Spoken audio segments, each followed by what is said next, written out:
Okay, I think we are going live. Sorry for the delay there. There he is. The chief. Okay. There's Chief.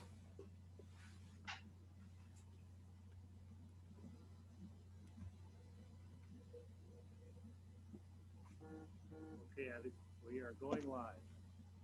Sorry for the delay there.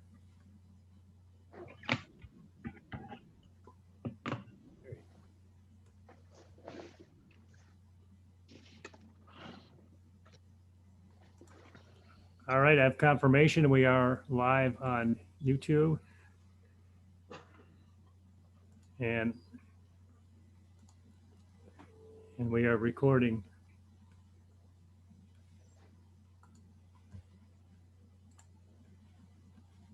Everybody is ready. I'll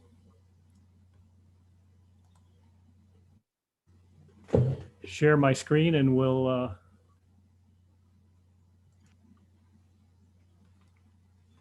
start our meeting here. Go start with our preliminaries that this is the council meeting of September 10th, 2020. Meeting is being live streamed on the YouTube channel and it's being recorded. We'll have that on file. You all know all about the Zoom rules, so you're very good at the before we take council action after the reports, we will have a chance for public input. So anybody that wants to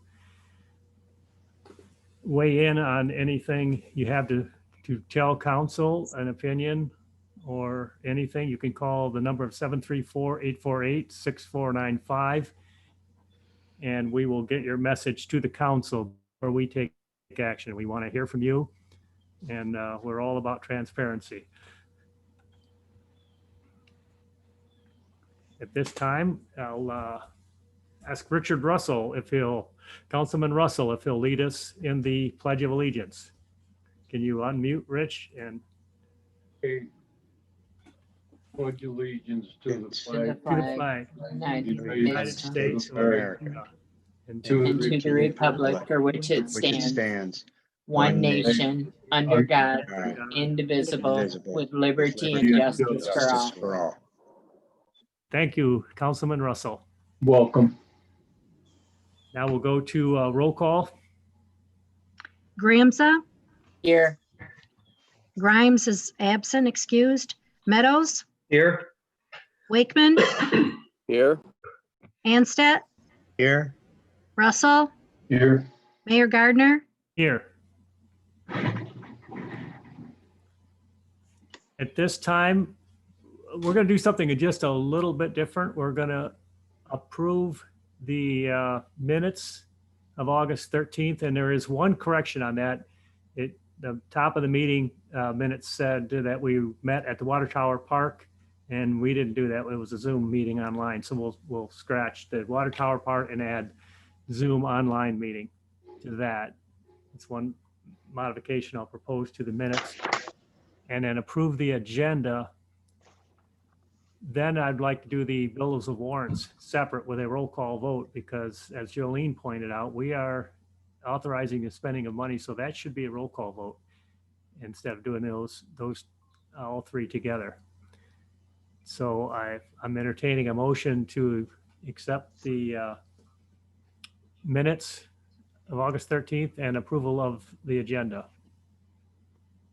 I'll make a motion to approve tonight's consent agenda and also the minutes of the August 13th, 2020 meeting originally scheduled for Water Tower Park, but actually held as a Zoom online meeting.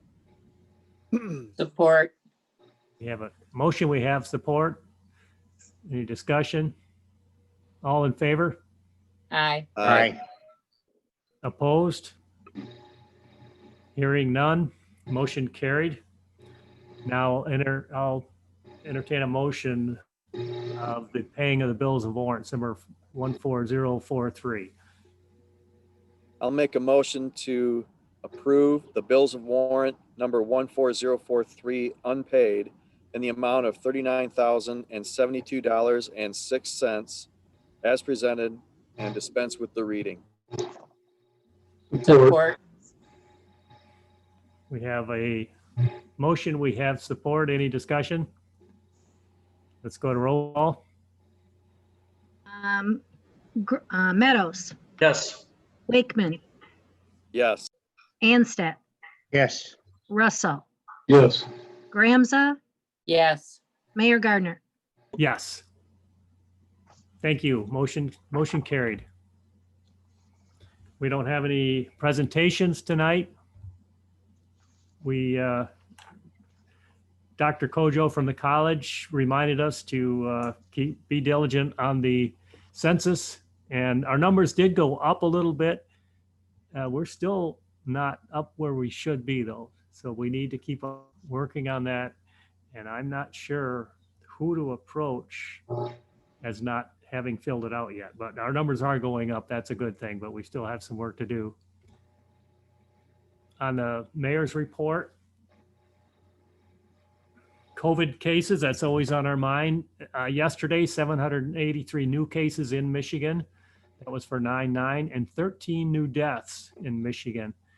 Those numbers are not encouraging. They're about the same as they were early, I think May.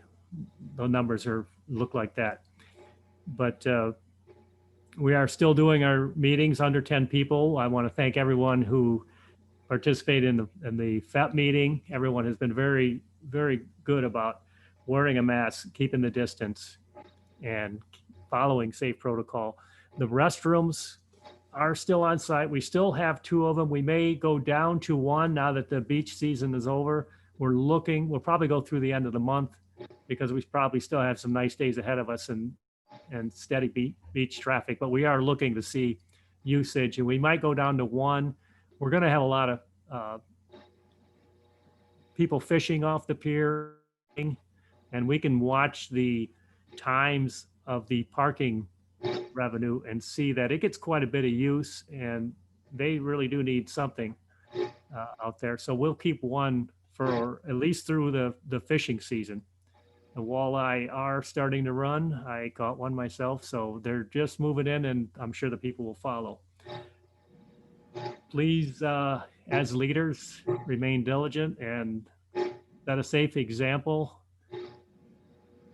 Labor Day numbers will be in probably next week. We'll see how that went, how people behaved, and then the fall will be very telling when people start going inside. Let's help keep our businesses open and keep people safe. Now, next thing I want to talk about is something that I do not want to talk about. If I had my choice, we would never even be bringing this up. It's awkward. It's not an easy thing to talk about, but it's our marijuana policy. As you know, we did approve medical marijuana with the stipulation that we'd look at it after a year and discuss offering more licenses. Now, I'm not ready to do that. We're not ready to do that yet. However, looking at what's going around in the county, if you'll notice, the plans are moving forward with the retailers off of exit 11 up there. That's for adult use, recreational marijuana. The first recreational marijuana retailer has opened in Petersburg. Have you seen the new billboard on I-75 northbound? It's just before Erie Road, between Bay Creek Road overpass and Erie Road, advertising online ordering and home delivery of medical and recreational marijuana in our area. So people in Luna Pier can buy it in Luna Pier and have it delivered to their house. That is just the way it is right now. There are many legal home grow operations throughout Luna Pier. There's no way to get a count on them, but they are many. You can follow your nose and tell how many there are, and those are the ones that are just in the stage where the terpenes are really putting out the odor that you smell that are associated with that. But there are many legal operations going on. This is just the way it is in Luna Pier. I think as leaders, we need to be very informed on where the industry is right now and what's going on. We have to decide what we're going to do, because we said after a year we're going to do that, and that time has passed. I want to support JD in everything he does, and that has not changed. Not doing anything is actually a decision, and if we decide not to do anything, we have to be informed. If we decide maybe we'll open it up, we need to be informed, and we have to put processes in place to do that. Now, I've got nothing on council action, no time frame or anything like that. I just want to start the discussion of how can we be more informed about this, that we know we're making the right decision. And that's where I'm going to leave it tonight.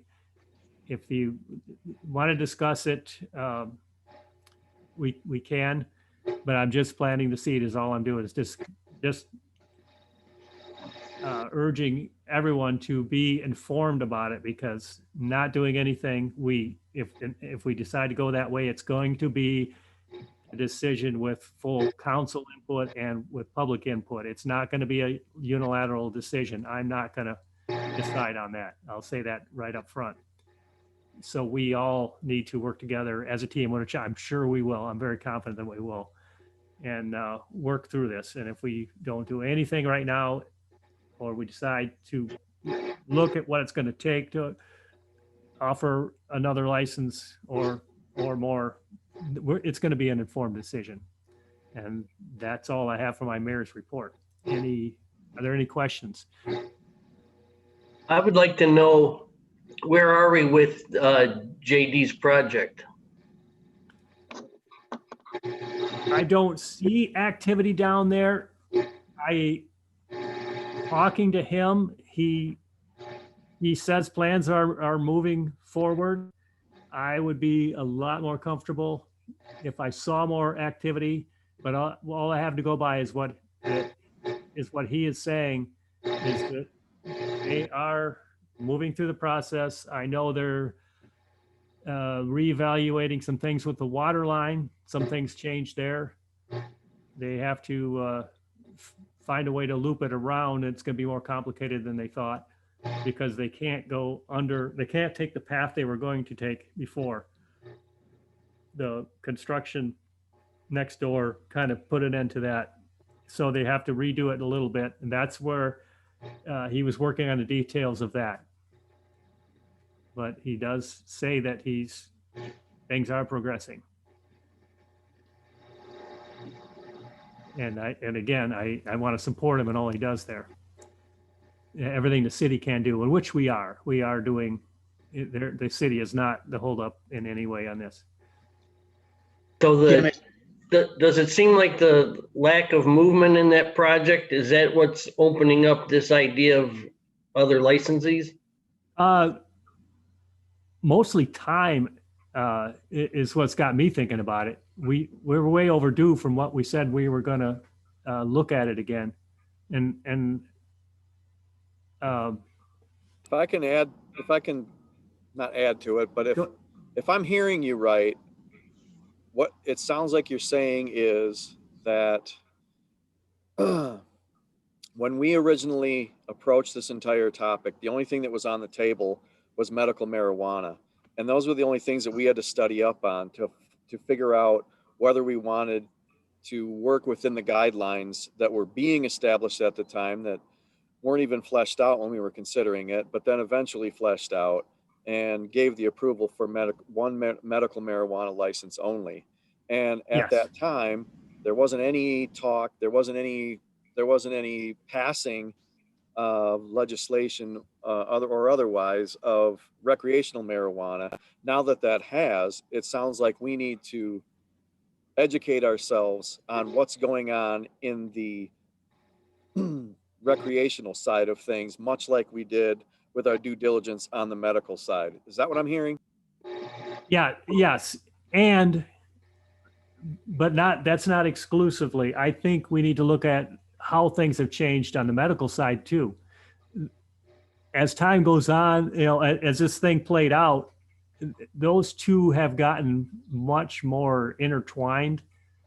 It's really the same product. It's the same people. It's just as easy to get with a medical license as it is a recreational license.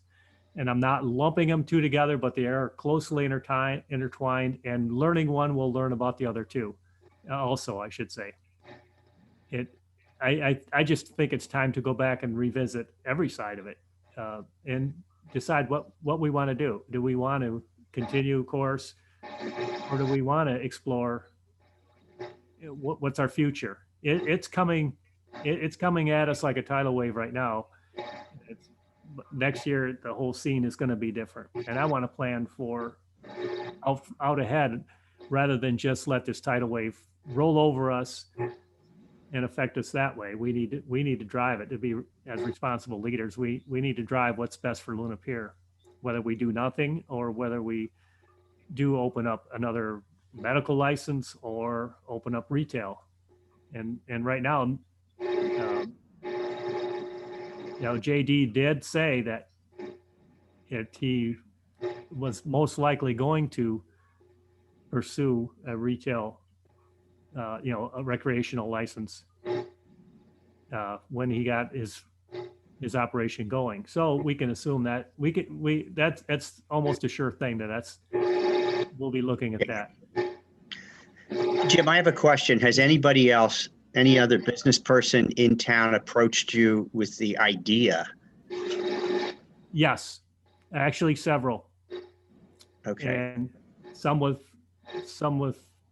I give the standard line that we're going with one now. But it only goes so far, and there are several people. And if we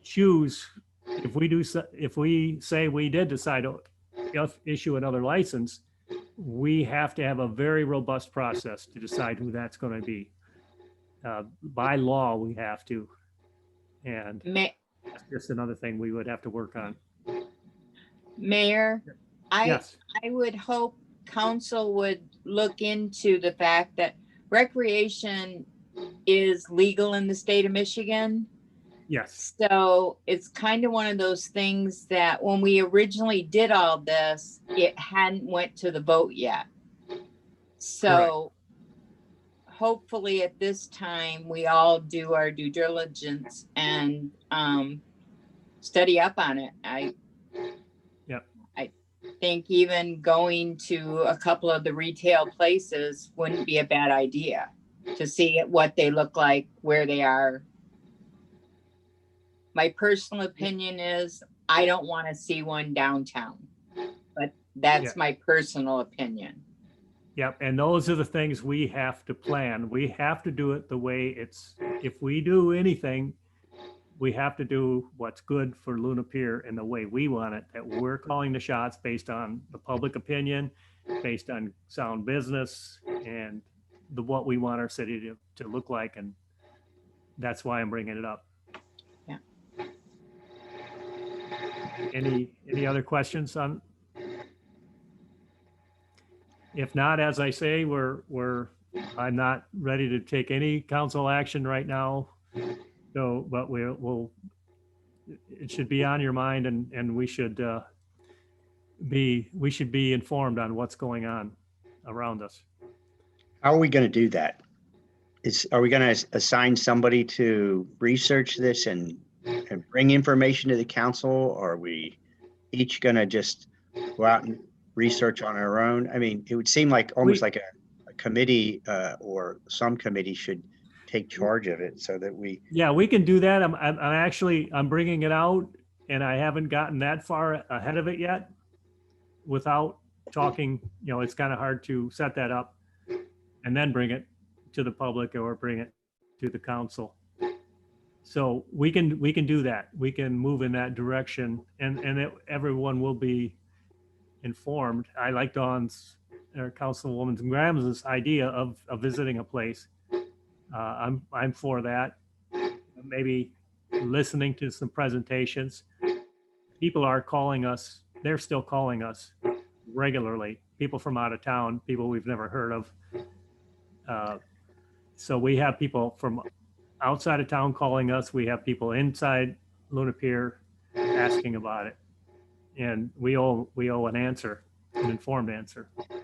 So we should, I think we should maybe create a task force or as a council go on maybe a field trip or whatever, see what's out there, see what we can learn. No consumption, but I'll make that clear. Any other questions? A great question, Councilman Anstett. If not, we'll move on to department reports. I'll give this time, please, Chief Ansel, time to weigh in if he has anything he wants to bring up before council, just since he is logged in. Yes, thank you. Just, taking everything into account of what everyone has shared tonight here. I have done a little research myself, and I would like to, at least put myself out there as far as I wouldn't mind being on the committee. I have met and spoke with a couple different people from the prosecutor's office. They're well aware that this is coming and it's already here. And I think there's a lot of good information that can be obtained through them and others that are tied to that office. And I guess I'm coming from more of a legal standpoint. So I just wanted to jump in on that a little bit because I'm not real clear as to, the capacity that we could handle and what the council may agree on as far as, 2 businesses, 3 businesses, what would it be? I'd like to have a more clear picture on that myself personally, and then, be able to take that information and do some research on it and follow up. And I have done some, although I've got a lot more work to do on that. As far as the city and enforcement issues go, for what we've all experienced this year with the COVID, I think things have run really fairly smoothly. We've had a few minor issues here and there, but nothing that's been out of control. I do have officers that are working on Fridays and Saturdays a bit later, which seem to help a little bit with the hours. I don't have anything that I could disseminate tonight on paper or anything, but I will say that the parking has been, a lot of attention has been paid to the parking issues and enforcement of that. And last month, our officers wrote over 300 tickets, with a major portion of those being, having responded to, people are responded to and have paid their citations. So that's a really good sign. That's a real good thing that's happening over there. And just another real quick issue. I've talked to some people that are just now starting to look at our signage. And as soon as I get that information, I will bring it to the mayor and council. It's, on what it might look like. It's going to be totally different than the signs that we have now. Hooray, hooray. So we'll get that done just as soon as possible. I was hoping it might be sometime for this season, but it looks like it's going to be after that. And but I'll keep you all posted on that. Other than that, that's about all I have for tonight.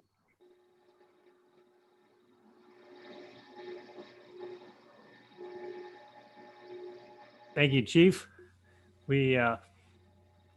Everyone has the fire report for August 2020, the building report, August 2020. There's some notable things on that. One is the demolition of the house on the fire damaged house on Naples. It looks like things are progressing there. That hadn't seemed to be touched after that tragic fire, but the demolition permit has been issued. And if you look at Harborside, that's very encouraging. the work that they're doing there. They are moving, and you've seen the school is down.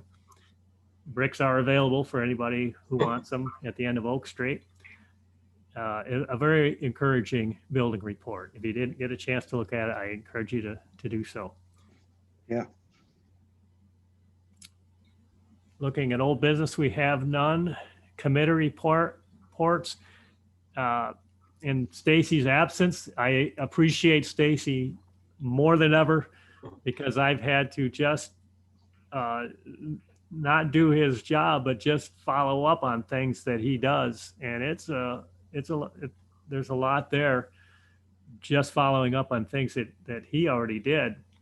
And my hat's off to Stacy. I sure appreciate him, all the work that he puts in. I share some photos here. This is the slab that was completely started. It was raised up. It was broken into 3 pieces, and it was completely torn out and repoured. That's what it looks like now. Mid-American did a great job there. This is the gap that we had between the cylinders, and water was washing through, splashing up a hole right through our dike system, and several of them, and they were sizable.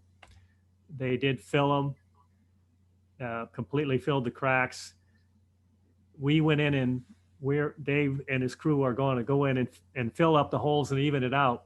We saved at least $2,000 by doing that ourselves. And Mid-American was fine with us going in because it would be more expensive for them to bring a truck in to buy the dirt, deliver it, and then have a crew do all the work there, where it's a lot less complicated for us to bring a scoop down with the loader. And so we saved quite a bit of money. So thanks to Dave and his crew for that, and Mid-American Group for working with us in that. Any other questions on committee reports? If not, we'll move on to new business. Luna Pier housing request to raise the sewer portion of a leak. If you look at the receipts or the bills that they provided, the high one that they had for $13,000, it was a I think it's $7,045.35 was the sewer portion alone on that bill. The average of the 3 bills they sent with it, when I did the math, it was $2,570.55. If you subtract the average of those 3 bills of what they usually incur, if you subtract it from the $7,000 sewage portion of that bill, it comes down to $4,174.80 is the difference. So their bill went up by $4,474.80 that month, just the sewer portion of that bill. Mayor, if Yes. I could say, they didn't have just a leak. They had a water line break. Yes. Yeah, you are correct. There's a lot of construction that went along with that, and they lost a lot of water. So that's why that probably tied the highest bill I've ever seen. It's Well, and like I said, looking at the agenda, it says due to a leak, and I didn't want people to think that it was just because, they had a running toilet or something. They had a water line break. No, the only other one I've seen that high, it was a running toilet, but it ran for 4 years before anybody saw it. Right. So that was a massive break there. I have to say, though, I am kind of shocked at the average water bill for the housing. Yeah, for that many units, I was surprised too. That is a high bill, and that's just standard of what it's been. But there are a lot of units, and there are a lot of people using it. Yeah. Yeah, and the sad part is people aren't always aware if you're not paying your water bill. Yes. Yes. Yeah. If it's not, you're not seeing Yeah. it every month. they're really trying to stress to people though that they need to be aware of the water running. Okay, So, Mr. Mayor, I did some quick math on this as well, and I didn't do it on a dollar basis necessarily, but I did it on a consumption basis. And I was kind of in keeping with your dollars by doing the math on the units that they use. They average 570 units over the 3-month span, which means 190 units per month. So if you take the 570, the 630 that they were claiming forgiveness for and take 190 units off of that, you really end up at 440 units. So it rounds down to basically what your math came to. okay. Good. Thank you, Neil. I'm pretty sure that figure is correct, but I always like a second opinion on it when we're talking money. So we have that before us. We have the resignation of Patty Grimes from the Planning Commission after many years of faithful service there. We will miss her. And the USDA grant draw number 8. And that's a big one. They did their walkthrough. They found 2 issues. One of them was very, very minor. It was a strap that had to be just a packaging strap that had to be taken off. It was done before they even came back to reinspect. It was done right away. And another one was just another, I think, a little welding issue that they corrected. So we have the payoff with that. Now, originally they had a truck in the deal because they have that jet trailer that maxes out the capacity of any of the trucks they have. So they wrote it in originally, and then they held off to see where we come out on the end.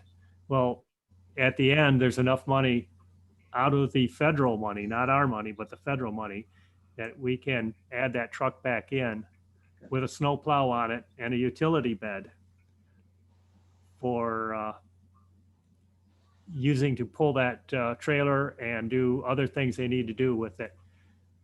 So they added that back on again.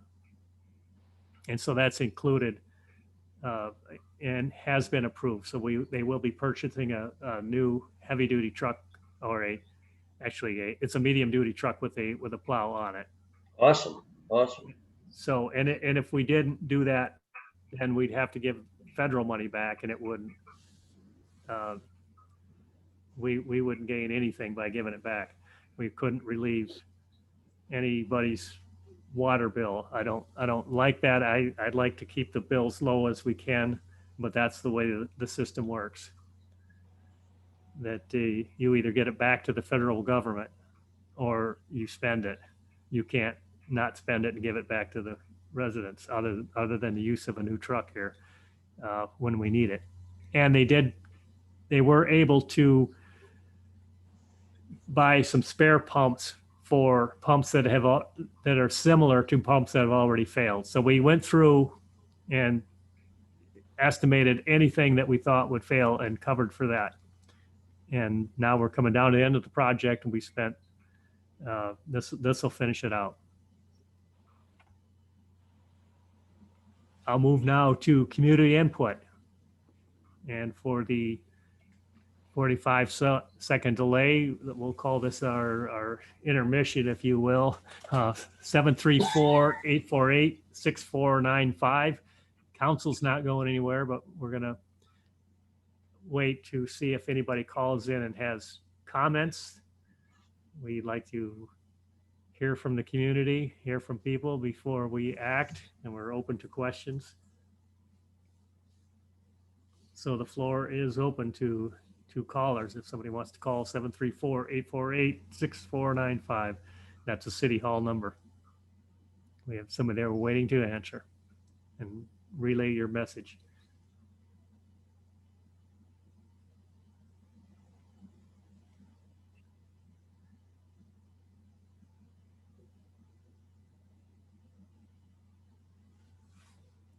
I can update a little bit on our dike repair. We are going to go out and mark cylinders because we did pass the spending for the repairs that we know we need, but some time has passed between when they first did the estimate and now.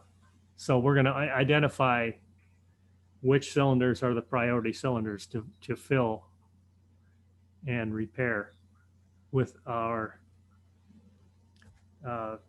use our DPW pontoon boat that we acquired earlier in the year, the Miss Geritol.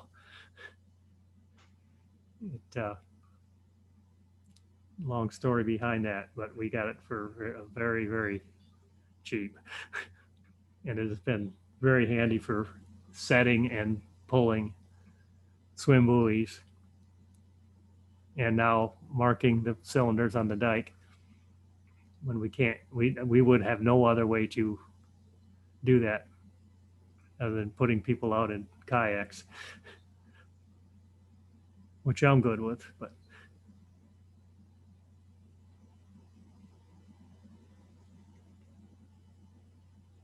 I'll give a half a minute or so to give the public a chance to respond.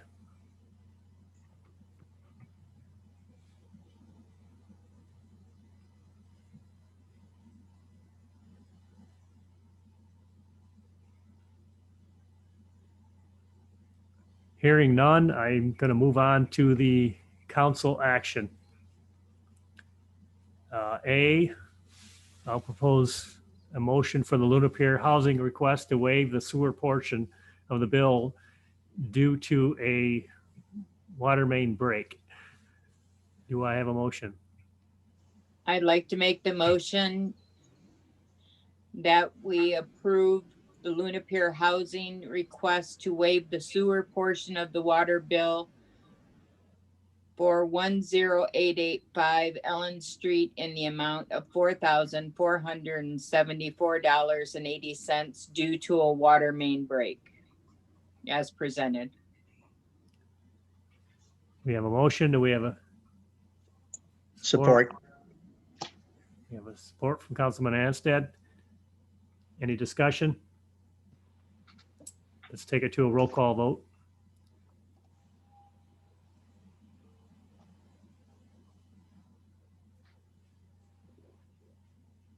And I don't hear anything. Okay, sorry, I had to unmute. I was on the phone. Actually, we did get a phone call while you were Oh, okay, talking. good. And it was William Gardner, and he stated that he thought the field trip was a good idea. But he thought you probably could just contact Morenci, Michigan, because they have had some facilities go in there, and you might not necessarily have to go to them, but you could call them. Okay. We thank you for that input. Okay, so now on to Wakeman, Yes. Gramza, Yes. Meadows, Yes. Anstett, Yes. Russell,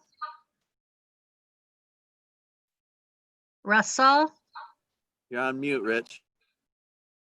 Yes. thank you, and Mayor Gardner. Yes. Motion carried. The resignation of Patricia Grimes from the Planning Commission. Do I have a motion?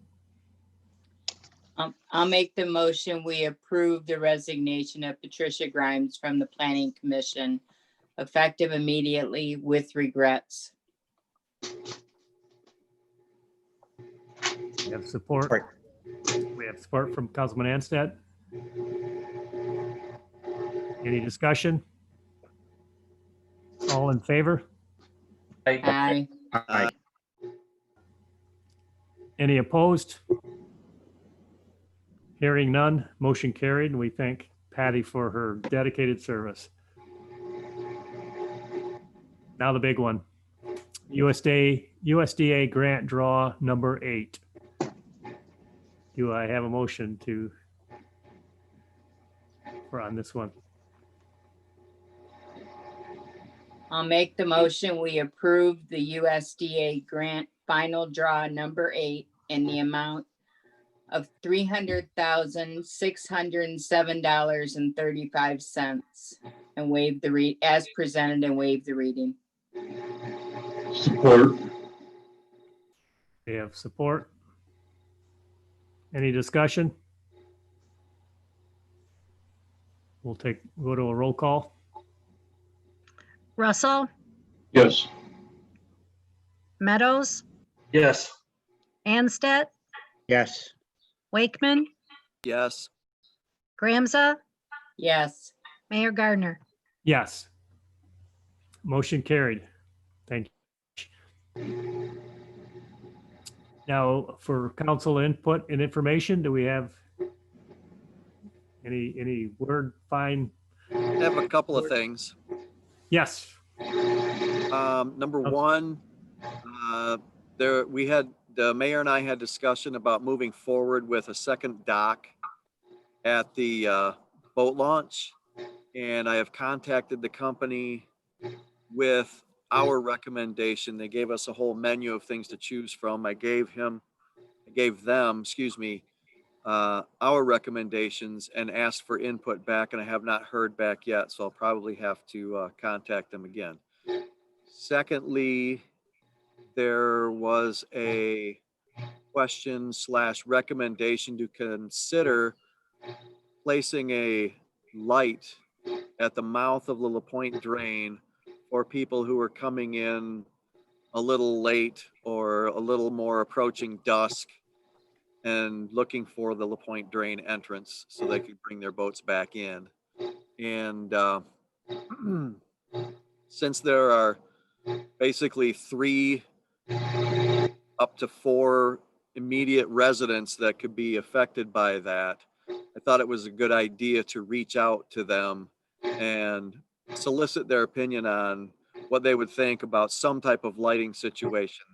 And there was a number of families involved there, so they had discussions amongst themselves, and one resident was the spokesperson for them, and they said if it were more like a street light that was going to light up the entire corner, including their properties, they would not be in favor of something like that due to attraction of pedestrian traffic that they already have now, or increase that they already have now. Obviously the bugs that the lights attract in the certain times of the year. But they weren't necessarily opposed to something maybe mounted to the deflector, the wave deflector below the top level of it, that might shine out where the boats could see it, but it doesn't necessarily shine over the wall. So more discussion on that as that unfolds, because one of them I know is actually an electrical engineer, and they probably have some lighting experience. So I'm going to try to appeal to them to draw on that knowledge as well to see if they could help come up with a solution. Thank you, Councilman Wickman. And we did have a light there at one time, but actually pulled the meter out. And we don't know if the wiring is any good to it or anything. So we're completely starting over on that one. Any other council input or information?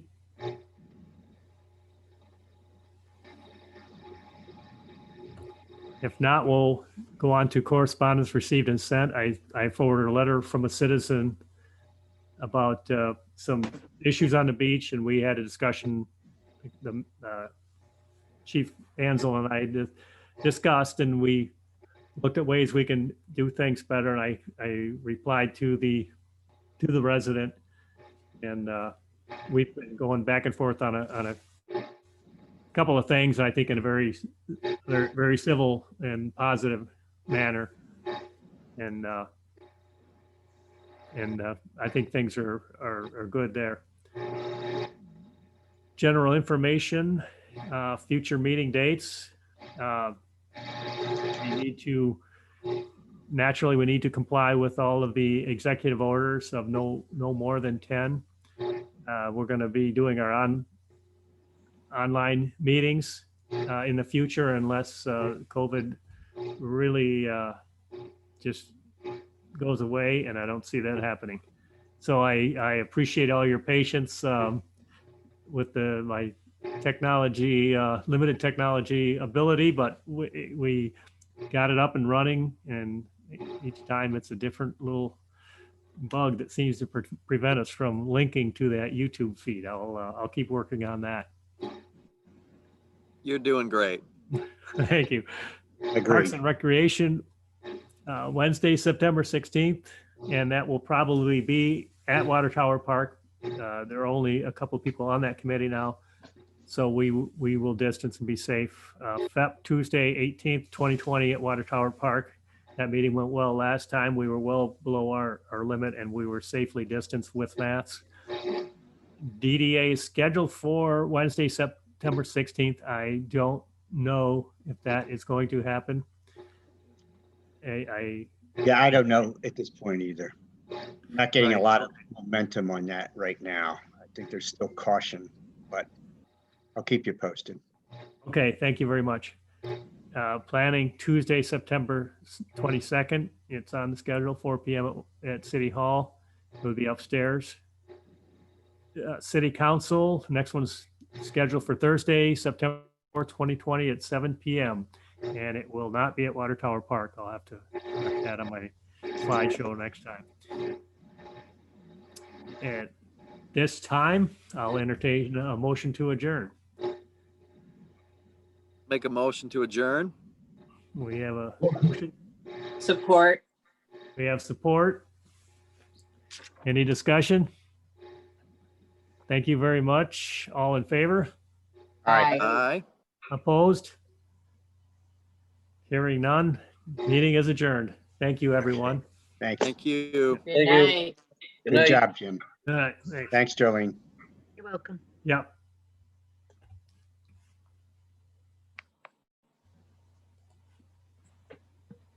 All right. Have a good night.